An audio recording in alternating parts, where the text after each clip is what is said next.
मेरा बेटा पागल था। उसकी शादी मैंने गरीब घर की लड़की से कर दी जो अनाथ थी। मैं उस लड़की का बहुत ध्यान रखती और बहुत प्यार से रखती, क्योंकि मैं जानती थी कि मेरा बेटा रात भर उसे तंग करता है। मगर वो इतनी सीधी लड़की थी कि उफ तक न करती। अब वो प्रेग्नेंट हो गई थी। मैं उसे दरवाज़ा बंद करके अपने पास सुलाने लगी। एक रात मेरी आँख खुली तो मुझे बहू कहीं नज़र नहीं आई। मैं भागती हुई बेटे के कमरे में गई तो मेरे होश उड़ गए ये देखकर कि ये कदम मैंने बड़ी मजबूरी में उठाया था। मैंने तो कभी भी सोचा नहीं था कि ऐसा होगा। मैं अपने घर में सुकून की ज़िंदगी गुजार रही थी, मगर मेरी मेरी बड़ी बहू ने तो मुझे एक ऐसी बात बता दी कि मेरे पैरों के नीचे से ज़मीन निकल गई थी। वो अपनी 4 साल की बेटी का हाथ पकड़कर बड़े गुस्से से मेरे कमरे में आई थी। वो अपनी तीखी नज़रों से मुझे देख रही थी और बोली, आज आ जाए मेरा पति, मैं उनसे कह दूंगी कि हम ये घर छोड़कर चले जाते हैं। मुझे नहीं रहना इस घर में जहाँ आपका पागल बेटा रहता है। मैं बोली, क्या हो गया विनीता, आज से पहले तो तुमने कभी ऐसी कोई बात नहीं की। वो कहने लगी, पूछिए मेरी 4 साल की बेटी से इसका पागल चाचा उसे क्या कह रहा था। गुड़िया ने मुझे जो बात बताई उसे सुनकर मेरे सर पर आसमान टूट पड़ा था। मैं उसे बोली, भगवान के वास्ते विनीता ये घर छोड़कर मत जाना। मैं रोहित के लिए कोई व्यवस्था कर दूंगी। एक माँ से उसके बच्चे को दूर मत करो, वो तो पहले ही अपने होश में नहीं है। और अगर तुम विक्रम को लेकर चली गई तो मैं अब बिल्कुल अकेली रह जाऊंगी। देखो विनीता, तुम फिर प्रेग्नेंट हो, तुम्हारे घर में औलाद आने वाली है। भगवान ना करे कभी तुम्हारे घर रोहित जैसा बच्चा पैदा हो। तुम कभी इस तकलीफ से ना गुजरो जिसे मैं सुबह शाम बर्दाश्त करती हूँ। मेरी बात सुनकर विनीता डर गई थी। उसने कहा, ठीक है, मैं आखिरी मौका दे देती हूँ, लेकिन अब जो भी करना है जल्दी कीजिए, नहीं तो मैं ये घर सच में छोड़कर चली जाऊंगी। मुझे थोड़ी सी मोहलत मिल गई थी। अब मैंने ये सोचा था कि रोहित वाले मामले से कैसे निपटा जाए। मैं सारी रात सोचती रही थी और इस सारी परेशानी का सिर्फ यही हल निकला था कि मुझे रोहित की शादी कर देना चाहिए। मगर मैं उसके लिए पत्नी कहाँ से ढूंढ कर लाती। एक पागल लड़के को अपनी बेटी कौन देता भला। सुबह जब मैं कमरे से निकली तो विनीता मुंह फुलाए बैठी थी। मैं आगे बढ़ी और बोली, क्या बात है विनीता, क्या हुआ है। वो बोली, आपने रोहित का क्या सोचा है। मैं उसके पास जाकर बैठ गई और बोली, तुम क्या चाहती हो, क्या करना चाहिए। विनीता कहने लगी, अच्छा तो यही है कि उसे पागल खाने भेज दिया जाए। घर में छोटी बच्ची है, फिर दूसरा बच्चा भी आने वाला है। ऐसे में एक पागल के साथ रहना बिल्कुल भी ठीक नहीं है। मेरी आंखों में आंसू आ गए थे। मैं बोली, तुम चिंता ना करो, मैंने रोहित का सोच लिया है। मैं उसे कभी भी पागल खाने नहीं भेजूंगी। अगर रोहित के ठीक होने के चांसेस होते तो मैं कड़वा घूंट भर पी लेती, मगर डॉक्टर ने कहा है कि उसकी बीमारी कभी भी नहीं जाएगी। तो फिर मैं अपनी कोख से जन्मे बच्चे को खुद से कैसे दूर भेज दूं। मैं अपनी रोहित की शादी करूंगी। मेरी बात सुनकर मेरी बहू ताली पीट कर हंसने लगी थी। वो बोली, लो कर लो बात, एक पागल से कौन करेगा शादी। मुझे इसके स्वर पसंद नहीं आए थे। मैं बोली, मेरा पति करोड़ों की जायदाद छोड़कर गया है अपने बच्चों के लिए। अगर रोहित से कोई लड़की शादी नहीं करेगी तो मैं उसके लिए पत्नी खरीद कर ले आऊंगी। मेरी बात सुनकर मेरी बहू खामोश हो गई थी। मैं सब कुछ समझती थी कि विनीता ये सब क्यों कर रही है। वो सिर्फ ये चाहती थी कि रोहित को जल्द से जल्द रास्ते से हटाकर वो सारी जायदाद अपने पति के नाम करवा ले और फिर सारी जायदाद बेचकर देश छोड़कर लंदन शिफ्ट हो जाए। वो जब से मेरे घर में ब्याह कर आई थी उसने एक ही रट लगाई हुई थी कि विक्रम हम लंदन शिफ्ट हो जाते हैं, लेकिन वो मानता नहीं था। एक तो रोहित बीमार था, दूसरा मैं भी थी। अब वो सारी जायदाद बेचकर तो जा नहीं सकता था। दोनों भाई बराबर के जायदाद के उत्तराधिकारी थे। नीता चाहती थी कि रोहित पागल खाने चले जाए और फिर सब कुछ उसके पति के हाथ लग जाए। खैर, अब मैंने सोच लिया था कि मैं किसी तरह भी विनीता को उसके प्लान में सफल नहीं होने दूंगी। इसलिए मैंने सोचा था कि रोहित की शादी कर दूंगी। चलो, किसी गरीब लड़के का भला ही हो जाएगा। जिस जायदाद पर इस बदतमीज विनीता ने ऐश करना है, क्यों ना किसी गरीब घर की लड़की आकर कुछ दिन आराम की जिंदगी बसर कर लेगी। इस मामले में मेरी नीयत बिल्कुल साफ थी। खैर, मैंने अपनी कामवाली से कह दिया था कि मुझे किसी गरीब घर की लड़की चाहिए, मैं रोहित की शादी करना चाहती हूँ। मेरी नौकरानी भी हैरान हो गई। वो कहने लगी, दीदी आपको क्या हुआ है, आपको तो पता है कि रोहित साहब ठीक नहीं है, तो फिर उनसे शादी कौन करेगा। मैं बोली, मुझे पता है कि गरीबी बहुत बुरी चीज़ है। गरीबी तो अपने बच्चों को बेचने तक मजबूर कर देती है। तुम बस ऐसा करो कि अपने जानने वालों के घरों में ये बात पहुंचा दो कि मालकिन का बेटा पागल है जिसकी वो शादी करना चाहती हैं। उसने हामी भर ली थी। 3-4 दिन गुजरे थे कि मेरी नौकरानी मेरे पास आकर बैठ गई। वो कहने लगी, दीदी आप तो बड़ी दूरदर्शी निकली हैं। मैं बोली, वो कैसे। तो नौकरानी ने कब बताया कि उसकी एक पड़ोसन है, अब वो अपनी बेटी की शादी करना चाहती हैं। मैंने उसे बताया कि मालकिन का बेटा पागल है। तो कहने लगी, मुझे मंजूर है, कम से कम मेरी बेटी को 2 टाइम की सुकून की रोटी तो मिलेगी। यहाँ तो सुबह शाम अपने भाइयों के जूते साफ करती है और अपनी भाभीयों के ताने सुनती है, तब कहीं जाकर उसको रोटी मिलती है। मैं ये बात सुनकर उस बच्ची के लिए परेशान हो गई थी। मैंने कहा, ठीक है, तो मुझे आज शाम उनके घर ले चलो।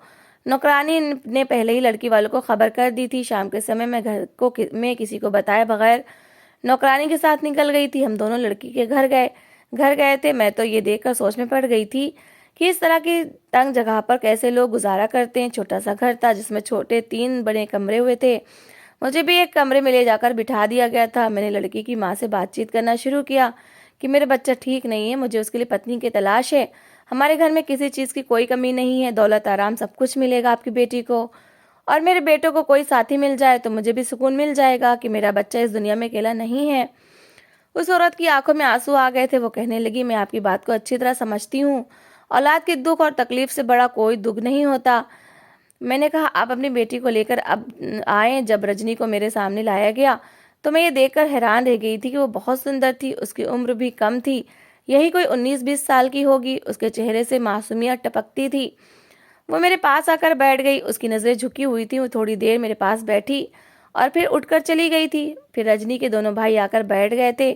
वो कहने लगे, आप हमारी बहन का रिश्ता मांगने आए हैं। मैंने सब कुछ सच सच बता दिया कि मेरा बेटा दिमागी तौर पर कमज़ोर है। तो वो कहने लगे कि ठीक है, हमारी बहन कम उम्र है और सुंदर भी है, हम ऐसे कैसे आपके पागल बेटे के लिए अपनी बहन का रिश्ता दे दें। मैं उनकी बात सुनकर हैरान हुई थी और बोली, क्या आपकी मर्जी नहीं है? तो रजनी का बड़ा भाई कहने लगा, मैं अभी बाहर गली से गुजर कर आया हूँ।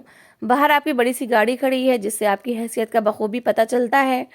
तो क्या आप लोग मेरी प्यारी सी बहन को यूं ही ले जाएंगे? मैं बोली, आपको क्या चाहिए? रजनी का छोटा भाई बोला, आप हर महीने हमें कुछ रुपए दे दिया करें, क्योंकि मम्मी बीमार रहती हैं और हम दोनों भाई भी कोई ख़ास कमाते नहीं हैं। चलो मम्मी के लिए दवाई हो जाया करेगी। मैं बोली, हाँ जी, बताएं कितनी रकम चाहिए? तो रजनी का बड़ा भाई कहने लगा, हर महीने 20,000 रुपये दिया करें। इसके अलावा रजनी के नाम पर एक गाड़ी और एक घर भी हो तो अच्छा है। घर रजनी का होगा मगर उसमें हम रहेंगे। मैंने उनकी ये सारी बातें मान ली थी। मैंने कहा, मुझे हर बात मंजूर है। इसके अलावा भी अगर आपको कुछ चाहिए तो बताइएगा। और दोनों भाई हैरान रह गए थे। फिर एक दूसरे की तरफ देखकर कहने लगे कि अगर आप हमें किसी फैक्ट्री में अच्छी सी नौकरी दिलवा दे तो बड़ी मेहरबानी होगी। मैंने कहा, ठीक है, आपका ये काम भी हो जाएगा। मैं अगले इतवार को आकर अपनी बहू को ले जाऊंगी। और दोनों बहुत खुश हो गए थे। उनके चेहरे से ऐसा लगता था जैसे उनकी लॉटरी लग गई हो। उन दोनों के जाने के बाद रजनी की माँ कहने लगी, बहन कर दीजिएगा, मुझे तो किसी तरह कोई लालच नहीं है, मगर ये मेरे बेटे हैं। इनको तो मेरी बेटी सोने की मुर्गी लगती है। अगर इनके पास रहे तो सोने के अंडे दे और अगर बाहर चली जाए तो सोने के भाव बेच दिया जाए। यहाँ घर में तो उससे अपनी पत्नियों के काम करवाते थे, अब जब बहन चली जाएगी तो उसके पैसे खाएंगे। उन दोनों ने तो रजनी को बेच ही दिया है। इस दिन को देखने से पहले मैं मर क्यों नहीं गई? मैंने उनसे कहा, कोई बात नहीं, आप निश्चिंत रहें, मुझे पता है कि अच्छे बुरे लोग हर जगह होते हैं। रजनी की माँ ये सुनकर खामोश हो गई थी। मैंने घर जाकर विक्रम को बताया कि मैं रोहित की शादी करने लगी हूँ, तो वो भी हैरान रह गया था।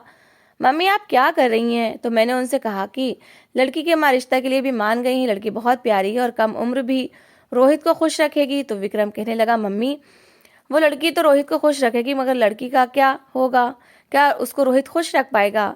ये वही सवाल था जिससे मैं बहुत डरती थी। मैं खामोश हो गई और उठकर अपने कमरे में आ गई। मुझे नहीं पता था कि शादी का अंजाम क्या होगा, लेकिन लड़के का मासूम चेहरा देखकर मैं जान गई थी कि सब कुछ अच्छा ही होगा। सिंपल सी शादी हुई और मैं रजनी को विदा करा के अपने घर ले आई थी। वो बड़ी खामोश सी लड़की थी, नज़र झुकाकर बैठी थी। मैं उसको रोहित के कमरे में छोड़कर जाने लगी तो उसने डरती हुई नज़रों से मुझे देखा था और कहा, आंटी मेरे साथ कुछ बुरा तो नहीं होगा? उसके सवाल पर मेरा दिल कटकर रह गया था। मैंने उसका हाथ थाम लिया और कहा, नहीं, कुछ बुरा नहीं होगा, क्योंकि मैं रोहित को जानती थी और किसी को नुकसान नहीं पहुंचाता था। मैं अपने कमरे में आ गई और सारी रात आंखों में बीत गई। सुबह मैं उठकर रोहित के कमरे में गई तो ये देखकर हैरान रह गई थी कि नई दुल्हन का चेहरा लाल था। मैं बोली, ये सब क्या है? रजनी तो उसने रोते हुए रोहित की तरफ इशारा कर दिया था। मेरा कलेजा मुंह को आ गया। मैंने तो कभी सोचा भी नहीं था कि ऐसा होगा। मैंने उसको दिलासा दिया और कहा, चिंता ना करो, रोहित ठीक हो जाएगा। मेरा रोहित ऐसा नहीं है। उस लड़की ने सर हिला दिया था। फिर वो किचन में चली गई और घर भर के लिए नाश्ता बनाने लगी। मैंने उसको रोक लिया। मैंने कहा, ये काम तुम्हारे करने का नहीं है, घर में नौकरानी है, वही ये सब काम करेगी, तुम बस आराम करोगी और खाओगी पियोगी। रजनी मुस्कुरा दी थी। अभी घंटा भर ही गुजरा था कि रजनी की दोनों भाभियां हाथों में नाश्ते के डिब्बे पकड़कर हमारे घर में खड़ी थीं। वो बड़ी हसरत से घर को चारों तरफ से देख रही थी। मैं तो घबरा गई थी कि अगर उन्होंने रजनी के चेहरे की तरफ देख लिया तो हंगामा खड़ा कर देंगी। मगर हैरत तो मुझे तब हुई थी जब उन्होंने एक बार भी रजनी से उसके चेहरे के बारे में नहीं पूछा था। उन्हें तो बस अपना ही लालच खाया जा रहा था। बड़ी भाभी रजनी के कान में घुसकर कहने लगी, तुम्हारी सास हमें नाश्ते लाने पर क्या तोहफा देंगी? मैं सब बातें सुन चुकी थी, मगर मैंने यही जाहिर किया कि मैं कुछ भी नहीं सुन पाई। खैर वो दोनों जाने लगी तो मैंने लिफाफे में कुछ पैसे रखकर उन्हें दे दिए। मुझे पता था वो इसी में बहुत खुश हो जाएंगी। मेरी बहू विनीता मुझसे कहने लगी, आंटी आपको मैंने कहा था ना कि रोहित की शादी ना करें, अब रोज इस लड़की का यही हाल हुआ करेगा। विक्रम भी बोल रहा था कि मम्मी आपने रोहित की शादी करके अच्छा नहीं किया। तभी रजनी बोली, आप दोनों मेरे पति के बारे में ऐसा मत कहें, वो जैसा भी है मेरा पति है। मैं अपनी सारी जिंदगी उसी के साथ बिताने के लिए तैयार हूँ। ये बात सुनकर जहाँ वो दोनों दंग रह गए थे, वहाँ मैं भी हैरान रह गई थी। अब तो ये रोज का ही रूटीन बन गया था। हर सुबह जब मैं कमरे से बाहर आती तो उसके चेहरे पर रात की तकलीफ साफ दिखाई देती थी। मैंने एक दो बार रोहित को समझाने की कोशिश की थी। मैंने उससे कहा था कि अगर तुम अपनी पत्नी को मारोगे तो वो घर छोड़कर चली जाएगी, तुम फिर से अकेले रह जाओगे। तो रोहित बहुत गुस्से में आ जाता। वो चीजें उठा कर पटकने लगता था और कहता था कि कोई उसको नहीं लेकर जा सकता। मैं रोहित से कहती कि तुम्हारे गुस्से से डर कर भाग जाएगी तुम्हारी पत्नी, तो रोहित कानों को हाथ लगाकर सॉरी सॉरी करता, मगर उसके व्यवहार में किसी तरह का कोई बदलाव नजर नहीं आ रहा था। मुझे इस बात का डर था कि कहीं रजनी का घर छोड़कर चली ना जाए, इसलिए जब जब रोहित रजनी पर हाथ उठाता मैं उसके घर वालों के लिए भारी भरकम तोहफा भिजवा देती थी। कभी फ्रीजर दे दिया तो कभी टीवी दे दिया, यहाँ तक कि मैंने उनके घर में ऐसी एसी तक लगवा दिया था। ये सब मैं इसलिए कर रही थी कि अगर रजनी अपने घर वापस जाना भी चाहे तो उसकी लालची भाभियाँ उसे मेरे पास ही रहने पर मजबूर कर दें। रजनी खामोश रहती थी, लेकिन वो मेरा बहुत ख्याल रखती थी। एक दिन उसकी तबीयत खराब हुई तो मैं उसके पास जाकर बैठ गई। मैंने कहा, तुम्हें क्या हुआ रजनी? तो वो फुट फुट कर रोने लगी थी। मैं कहने लगी, आंटी मेरी तबीयत कुछ दिनों से ख़राब है, मैं आपको बता नहीं पाती थी कि कहीं आप ये ना कहें कि इसके घर वालों ने बीमार लड़की हमारे पल्ले डाल दी है, लेकिन कुछ दिनों से मुझे उल्टियाँ आ रही हैं और चक्कर आ रहे हैं। रजनी की बात सुनकर मुझे कुछ शक हुआ था। मैं बोली, रोहित तुम्हारे पास कभी आया था क्या? तो उसने इस बात पर सर हाँ में हिला दिया। मैंने कहा, मैं तुम्हें डॉक्टर के पास लेकर चलती हूँ, लगता है कि तुम पेट से हो। मैं रजनी को डॉक्टर के पास लेकर जाने लगी तो वो बोली, आंटी मैं अपनी भाभीियों वाले डॉक्टर के पास जाना चाहती हूँ। मेरी भाभी हमेशा एक बहुत अच्छी डॉक्टर के पास जाती हैं और मैंने सोचा था कि जब कभी मुझे कोई ऐसी खबर मिलेगी तो मैं उसे डॉक्टर के पास जाऊंगी। तो मैं मुस्कुरा कर बोली, मैं तुम्हें तुम्हारी भाभीियों से भी ज़्यादा अच्छे डॉक्टर के पास लेकर जाऊंगी, इस बात की तुम चिंता ना करो। तो मेरी बात सुनकर रजनी की आंखों में आंसू आ गए थे। वो कहने लगी, आंटी ये मेरी छोटी सी इच्छा है, अगर आप मान लेंगी तो मुझे बहुत खुशी होगी। मैंने सोचा कि बच्ची की इच्छा पूरी कर देती हूँ तो क्या हो जाएगा, क्या पता भगवान की मुझ पर कृपा हो जाए और सच में खबर मुझे मिल जाए कि मेरी बहू हमारे घर का वारिस देने वाली है। मैं रजनी को डॉक्टर के पास लेकर गई तो डॉक्टर ने इस खबर को कंफर्म कर दिया। वो कहने लगी, ये बात सच है कि रजनी प्रेग्नेंट है। फिर तो ये हुआ था कि मेरी ज़िंदगी ही बदल गई थी। मेरी खुशी 7वें आसमान पर पहुंच गई थी। मैंने अपनी बहू का माथा चूमा था। मैं बोली, रजनी तुम बहुत भाग्यवाली हो, तुम मेरे घर का वारिस पैदा करने वाली हो।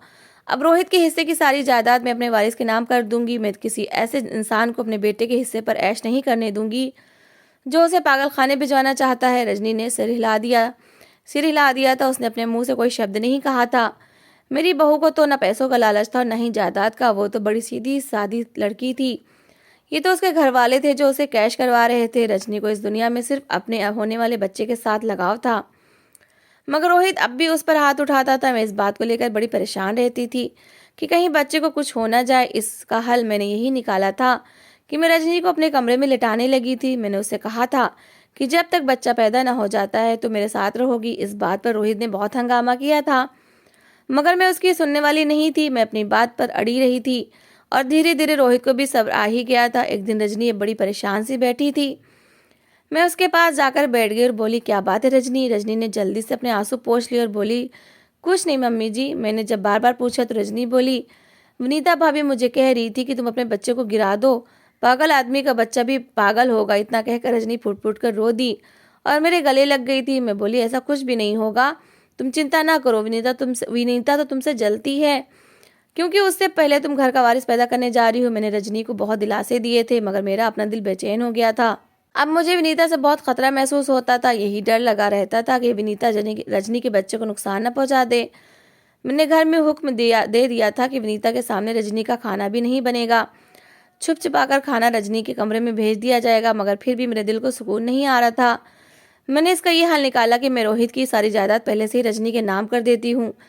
विनीता तो इसलिए रजनी के बच्चे के पीछे पड़ी हुई थी ना कि अगर वारिस पैदा हो गया तो जायदाद उसके हाथ से निकल जाएगी। मैंने पहले रोहित की जायदाद विनीता से कोसों दूर कर दी थी ताकि अब उसका ध्यान बच्चे की तरफ ना जाए। मैंने वकील से यहाँ तक लिखवा दिया था कि अगर रजनी को कुछ हो गया तो ये जायदाद अनाथ आश्रम वालों को दे दी जाए। इस फैसले के बाद कहीं जाकर मैं संतुष्ट हुई थी। आज बहुत समय के बाद मुझे चैन की नींद आई थी। मैं खूब सोई थी, मगर रात की आखिरी पहर अचानक से मेरी आँख खुल गई थी। मैं उठ बैठी थी, मगर ये देखकर दंग रह गई कि रजनी तो अपने बिस्तर पर थी ही नहीं। मैं बड़ी घबरा गई कि रजनी कहाँ चली गई। मैं जल्दी से उठी और कमरे से बाहर निकल आई। पूरा घर अंधेरे में डूबा हुआ था, मगर हल्की सी रोशनी छत के ऊपर बने रोहित के कमरे से आ रही थी। मैं जल्दी से सीढ़ियां चढ़कर ऊपर दूसरी मंजिल पर आ गई थी। रोहित के कमरे का दरवाजा थोड़ा सा खुला था। मैंने अंदर झांककर देखा तो अंदर का दृश्य देखकर मैं हैरान रह गई थी। मैंने तो कभी सपने में भी नहीं सोचा था कि रजनी ऐसा भी कर सकती है। आज उसने बेशर्मों की सारी हदें पार कर दी थी। अब इस बात का अंदाजा तो मुझे अच्छे से हो गया था कि रजनी मेरे बच्चे के साथ बहुत गलत कर रही है। मैं उस समय अपनी बहू से कुछ भी ना कह सकी थी और अपने कमरे में आकर लेट गई थी। मुझे नहीं पता था कि मेरे वापस आ जाने के बाद उन दोनों पति पत्नी के बीच क्या हुआ। सुबह होने से पहले रजनी कमरे में वापस आ चुकी थी, मगर मैं तो सोती रह गई थी। सुबह जब मैं सोकर उठी तो रजनी को बहुत उदास पाया था। उसका चेहरा लाल निशान से भरा पड़ा था। मैं बोली, रजनी तुम्हारे चेहरे को क्या हुआ? तो वो रोने लगी और बोली, आंटी रात जब आप सो गई थी तब रोहित आपके कमरे में आया था। वो मुझसे कह रहा था कि मेरे साथ चलो, मुझे तुम्हारे साथ ज़रूरी बात करनी है। मैं रोहित के साथ जब उसके कमरे में गई तो उसने मुझ पर हमला कर दिया। मैंने कहा, तुम क्यों गई थी उसके साथ? जब मैंने मना किया था तो वो बोली, आंटी मैं रोहित की बात को टाल नहीं सकती, वो मेरे लिए बहुत प्यारा है। अगर हालात कुछ और होते तो मैं रजनी की बातें सुनकर उसकी बलाएं लेती, मगर अब मैं सारी सच्चाई जान चुकी थी। बस मैं सही समय आने पर ही सब कुछ खोलना चाहती थी। अभी मैं ये नहीं चाहती थी कि रजनी परेशान हो और मेरे होने वाले पोते की सेहत पर बुरा असर पड़े। हम सब ने मिलकर नाश्ता किया था। बातें करते करते ही मुझे नींद आने लगी थी और मैं उठकर अपने कमरे में आ गई थी। मैं न जाने कितनी देर सोती रही थी। जब मेरी आंख बाहर से आने वाले शोर को सुनकर खुली थी, मैं बाहर निकली तो एक अजीब दृश्य मेरे सामने था। मेरा बेटा विक्रम मेरे सामने खड़ा चिल्ला रहा था, मम्मी आपकी बहू हमारी अलमारी में रखे सारे गहने ले गई है। मैंने अपने सीने पर हाथ रखा और सोफे पर ढह गई थी। फिर बड़ी हिम्मत करके मैं रोहित के कमरे में गई। वहाँ टेबल पर डाइवर्स पेपर पड़ा था। नीचे एक कागज़ भी पड़ा था जिस पर लिखा था, आंटी आप एक बहुत अच्छी औरत हैं, इसलिए आपको सब कुछ सच बताकर जा रही हूँ। आपने अपने पागल बेटे के साथ मेरी शादी करके बहुत जुल्म किया था मुझ पर। मैं तो किसी और से प्यार करती थी, मैं उसको कभी दिल से स्वीकार ही नहीं कर सकती थी। मेरे भाइयों ने मुझे बेच दिया, मगर मैं अपनी सारी उम्र ऐसे तो नहीं बिता सकती थी ना। मेरे आशिक अमित ने मुझसे कहा था कि तुम सब कुछ अपने नाम करवा लो, इस शादी का फ़ायदा उठाओ। फिर जैसे जैसे अमित मुझसे कहता गया वैसे वैसे मैं करती गई। उसने मुझे कहा था कि तुम अपने चेहरे पर मेकअप से ऐसे निशान बना लिया करो जैसे रोहित तुम पर अत्याचार करता हो। मैंने उसकी ये बात मान ली। ये चीज़ मेरे लिए फ़ायदेमंद साबित हुई थी। आप मुझे और ज़्यादा प्यार करने लगी थी। खैर रोहित को तो मैंने शादी की पहली रात ही डरा दिया था और मुझसे दूर दूर रहता था। उसको तो इतनी हिम्मत ही नहीं थी कि वो मुझसे बात कर ले। मैं प्रेग्नेंट भी नहीं हूँ। वो लेडी डॉक्टर जिसने मेरी प्रेगनेंसी का बताया था उसने भी मेरे कहने पर ही ऐसा कहा था। आपने जायदाद मेरे नाम कर दी, आपका बहुत शुक्रिया। अब मैं अमित के साथ एक सुकून की ज़िंदगी गुजार लूँगी। ये ख़त पढ़कर मैं थक थर काँपने लगी थी। मैंने कल रात को रजनी को रोहित के कमरे में देखा था। वो चेहरे पर मेकअप से निशान बना रही थी। मैं इसकी सच्चाई जान गई थी, मगर अपने पोते की वजह से खामोश हो गई थी। मगर पोता तो कहीं था ही नहीं, वो तो झूठ था। रजनी ने हम सबको बेवकूफ़ बनाया था। रोहित का हिस्सा तो रजनी ले उड़ी थी। अब मैं और रोहित विक्रम पर बोझ बन गए थे, मगर वो हम दोनों का बहुत ख्याल रखता था। उसने मुझे कभी कुछ नहीं कहा था। उसने हम दोनों को सराखों पर बिठा रखा था। अब मैं सोचती हूँ कि काश मैंने इतनी जल्दबाजी ना की होती। एक लड़की से तो बेहतर था कि रोहित की जायदाद पर मेरा बेटा विक्रम ऐश करता। तो दोस्तों, इस कहानी को लेकर आपकी क्या राय है कमेंट बॉक्स में ज़रूर बताएं। और अगर आपको हमारी आज की कहानी अच्छी लगी हो तो प्लीज़ इसे लाइक ज़रूर करें। अगर आपने अभी तक हमारे चैनल को सब्सक्राइब नहीं किया तो ज़रूर कर लीजिए। तो मिलते हैं ऐसी एक और मोटिवेशनल कहानी के साथ। Thanks for watching.